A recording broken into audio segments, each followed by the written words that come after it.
সম্মাননা পেতে সবারই ভালো লাগে। আমার কাছে মনে হয় এটা কাজের পরিধি বেড়ে দেয়, কাজ করার উৎসাহটা অনেক বেড়ে যায় এবং কাজের প্রতি না আরও দায়িত্ববোধ আসে।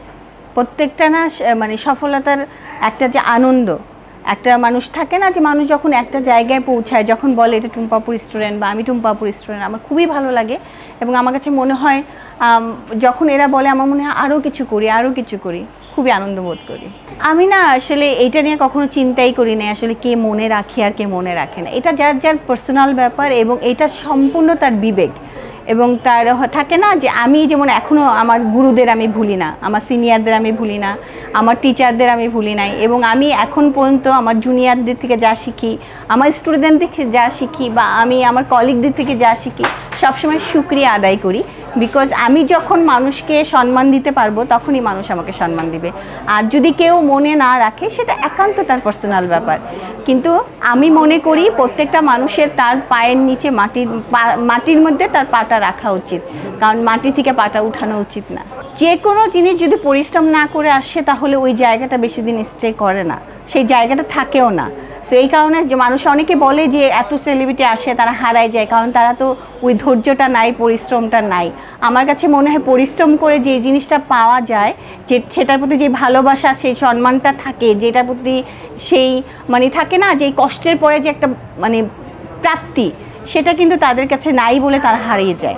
আর যাদের কাছে আছে তারা কিন্তু এখনও কষ্ট করে যাচ্ছে। এবং আপনারা দেখবেন যে প্রত্যেকটা আপনাদের গুণী যারা আর্টিস্ট বা যারা আমাদের ডিভা, যারা আমাদের বাংলাদেশের আইকন, তাদের প্রত্যেকটা মানুষের পিছনে ইতিহাস আছে পরিশ্রম করার।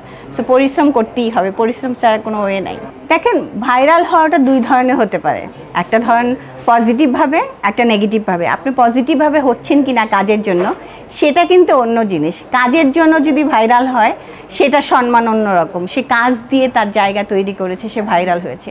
আর নেগেটিভভাবে ভাইরাল হওয়াটা সেটা অন্য জিনিস, কারণ নেগেটিভ কখনোই বেশি দিন স্টে করে না, আর নেগেটিভ মানুষকে সবসময় ধ্বংস করে। দেখেন, ওই যে বললাম পরিশ্রমের কখনোই কোনো নাই, পরিশ্রম করতেই হবে আপনি যদি ভালো কাজ। আর যারা এসব করে আসে তারা আসলে তাদের নিয়ে আমার বলার কিছু নেই, তাদের পার্সোনাল ব্যাপার এবং তাদের বিবেক, তাদের আসলে বিবেক বুদ্ধি মনে লোপ পায়, তারা এইসব কাজ করে।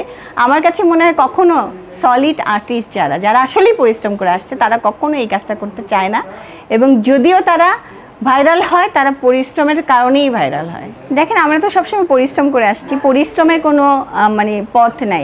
আপনি যখনই সিঁড়ি দিয়ে কষ্ট করে উঠবেন তখনই দেখবেন যে একটা জায়গাটা তৈরি হয়েছে, যে আমি 27 বছর রানিং চলছে আমার।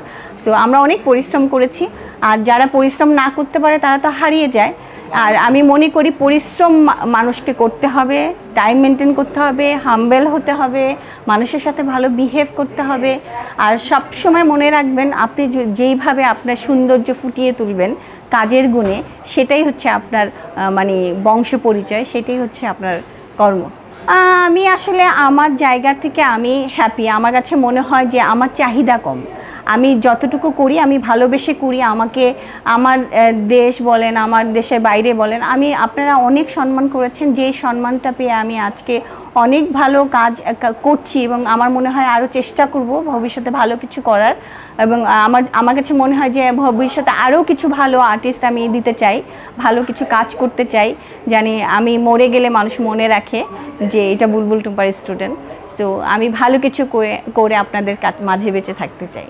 অবশ্যই পরিশ্রম করতে হবে, টাইম মেনটেন করতে হবে, ভালো বিহেভ করতে হবে, সিনিয়র জুনিয়র ওই জায়গাটা থেকে সবাইকে সম্মান করতে হবে। আমি সিনিয়রকে অসম্মান করব, জুনিয়রদের অসম্মান করব, সেটাও করা যাবে না। কলিগদের সম্মান করতে হবে এবং আমাদের ক্যামেরার পিছে যারা থাকে তারা অনেক পরিশ্রম করে, তাদের সাথে সবসময় হাসি মুখে কথা বলতে হবে, ভালো বিহেভ করতে হবে। আমাদের চারপাশে যারা থাকে তাদের সাথেও ভালো বিহেভ করতে হবে, নিজের জায়গাটা সবসময় সম্মানের সাথে চলতে হবে।